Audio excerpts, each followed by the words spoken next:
National highway വരില്ല എന്നായിരുന്നല്ലോ എല്ലാവരും പറഞ്ഞത്. UDF പറഞ്ഞു വേണ്ട. Flash back.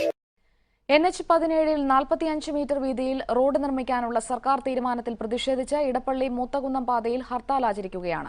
വൈകിട്ട് 6 മണി വരെയാണ് ഹർത്താൽ.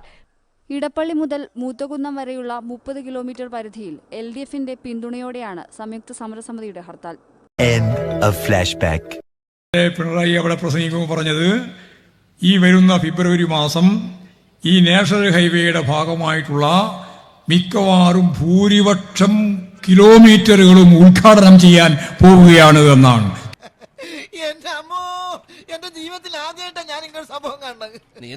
സിത്താര ജംഗ്ഷനിലാണ് ഇത്. മൈലക്കാട് ഇറക്കം റോഡ് മൊത്തം ഇടിഞ്ഞു വീണു. നല്ല പണിയാണ് ഹൈവേയുടെ. അത് കേന്ദ്രമന്ത്രി വരും, കേരളത്തിന്റെ മുഖ്യമന്ത്രി ഉണ്ടാവും, ഉദ്ഘാടനം ചെയ്യും. ആവുന്നത് മുഴുവൻ ഉദ്ഘാടനം ചെയ്യാനാണ് ഉദ്ദേശിക്കുന്നത്. ഇന്നലെയാണ് കൊല്ലത്ത് ദേശീയപാത ഇടിഞ്ഞ് വീഴുന്നൊരു, അതായത് താഴ്ന്നു പോകുന്ന ഒരു സ്ഥിതി ഉണ്ടായി. രാജ്യത്തിന്റെ പൊതുനില മാറണം.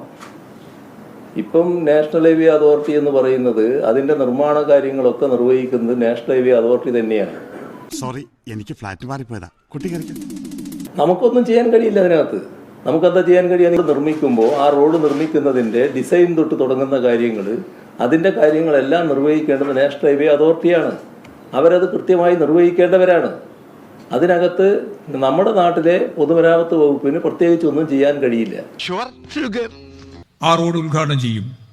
ഇങ്ങനെ ഓരോരോ റീച്ചായിട്ട് ഉദ്ഘാടനം ചെയ്യാനാണ് ഇപ്പോൾ തീരുമാനിച്ചത്. അടുത്ത മന്ത്രിസഭ രൂപം കൊള്ളുന്നതിന് മുമ്പ് തന്നെ നാഷണൽ ഹൈവേയുടെ നല്ലൊരു ഭാഗം പൂർത്തിയാവും. ഇപ്പോൾ പാരീസിൽ പോയ പോലെ ഉണ്ടാവും. എന്തൊരു സുന്ദരമായ റോഡ്, ലൈറ്റ്, അതിൻ്റെ വര എല്ലാം കൂടി വരുമ്പോൾ നമ്മുടെ എല്ലാം മൈൻഡ് സെറ്റ് തന്നെ മാറും. അപ്പോൾ വികസന പ്രവർത്തനത്തിന്റെ ഒരു സാമ്പിൾ ഞാൻ ചൂണ്ടിക്കാണിച്ചതാണ്. അതൊക്കെ വേണം. ഗേൽ പദ്ധതി പറ്റില്ല എന്ന് പറഞ്ഞു. അവൻ പൊട്ടന് വെളിവില്ലാതെ ഓരോന്ന് പറഞ്ഞതാ. ഇനി ഇതാലോചിച്ച് പേടിച്ചിരിക്കണ്ട കേട്ടോ. ഞങ്ങളുടെ പൂർവികർ ഈ മണ്ണിൽ നടത്തിയ സമര പോരാട്ടങ്ങൾ എന്തൊക്കെയായിരുന്നു എന്ന് ഗെയിൽ പ്രവർത്തനത്തിന് നേതൃത്വം നൽകുന്ന ഗെയിലിന്റെ കുത്തക മുതലാളിമാർ ഞങ്ങളുടെ പൂർവികരെ കുറിച്ച് ഒരു മിനിറ്റ് ആലോചിക്കുന്നത് നല്ലതാണ്.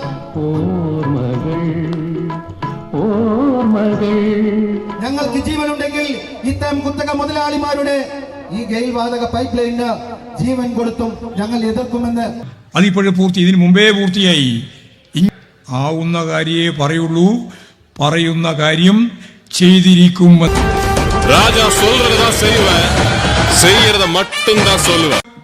ഒരു 30 വയസ്സുള്ള ഒരു ചെറുപ്പക്കാരൻ, കണ്ടോ കണ്ടില്ലെങ്കിൽ കണ്ടോ, ഇന്നലെ വരെ പിച്ചക്കാരനായിരുന്ന മുതലാളി ഇന്ന് പണക്കാരനായി ആവശ്യത്തിന്.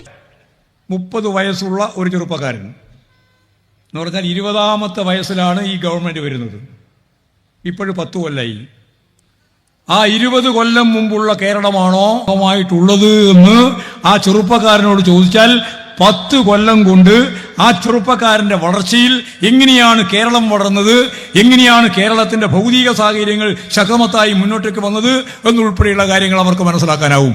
സംസ്ഥാനത്തിന്റെ പൊതുകടത്തിലുണ്ടായ വർധന 84,457 കോടി രൂപ. സംസ്ഥാനത്തിന്റെ നിലവിലെ ആകെ പൊതുകടം 1,94,000 കോടിയിലധികമാണ്. അതായത് മലയാളികളായ നാം ഓരോരുത്തരും 55,000 രൂപ കടക്കാരാണെന്ന് വിവരാവകാശ രേഖ വ്യക്തമാക്കുന്നു. ഒരാൾക്കും പ്രത്യേകിച്ച് പറയേണ്ട കാര്യം എല്ലാവർക്കും മനസ്സിലാവും. ഇതാണ് കേരളത്തിന്റെ പ്രത്യേകത.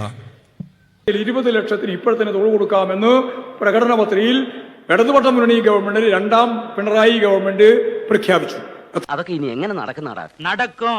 അതുക്ക് ഞാൻ വഴി சொல்றேன். എങ്ങനെയാ തൊഴിൽ കൊടുക്കുക?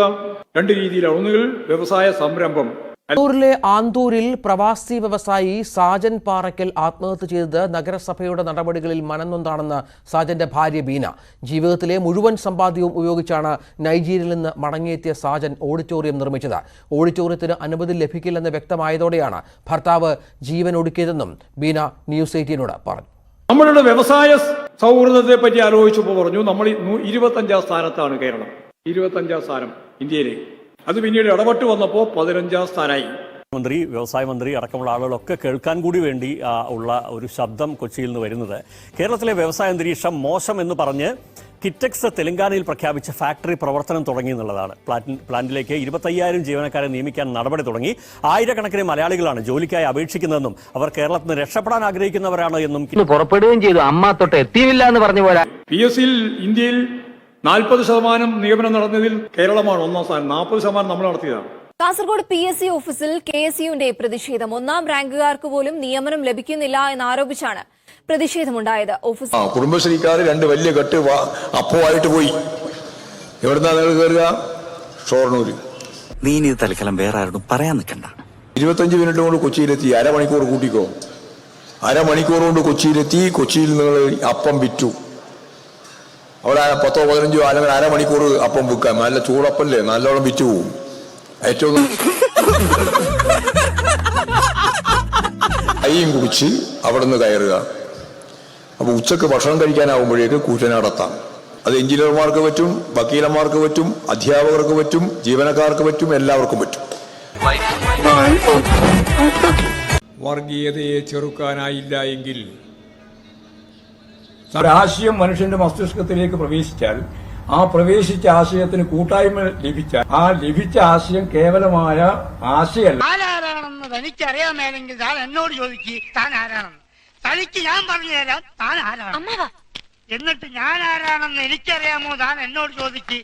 അപ്പൊ തനിക്ക് ഞാൻ CPM സംസ്ഥാന സെക്രട്ടറി MV ഗോവിന്ദൻ ഇന്ന് ഞങ്ങൾ ആരും പാടില്ല എന്ന് വെറുതെ പറഞ്ഞുകൊണ്ടിരിക്കുകയാണ്. അള്ളാഹു വിത്തല്ലാന്നും അള്ളാഹു വിത്തുമല്ലാന്നും അതുപോലെ തന്നെ ഗണപതി വിത്താണെന്നും ആര് പറഞ്ഞു? എല്ലാവരും ശ്രദ്ധിച്ചിട്ടില്ല. സൂക്ഷിച്ച് പരിശോധിച്ചു. ഞാൻ പറഞ്ഞില്ല, ഞാൻ അങ്ങനെ പറഞ്ഞതായി ഏത് പെന്റിയാണ് ഗണപതി വിത്തല്ലാണ്ട് വരുന്ന ശാസ്ത്ര ഭഗവാനെ, ഇതെന്തൊരു ലോകം, എന്തൊരു നുണ. മുझे ജീനെ